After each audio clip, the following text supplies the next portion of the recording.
తుంగతుర్తి మండలం పరిధిలోని వెలుకుపల్లి గ్రామ శివార్లోని 365 జాతీయ రహదారి ప్రక్కన ఎండిపోయిన వరి పొలాలను ఆదివారం బీఆర్ఎస్ అధినేత మాజీ సీఎం కేసీఆర్ పరిశీలించారు.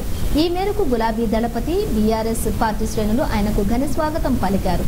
కేసీఆర్ నాయకత్వం వర్ధిల్లాలి, సీఎం కేసీఆర్ అంటూ నినాదాలతో మార్మోగింది.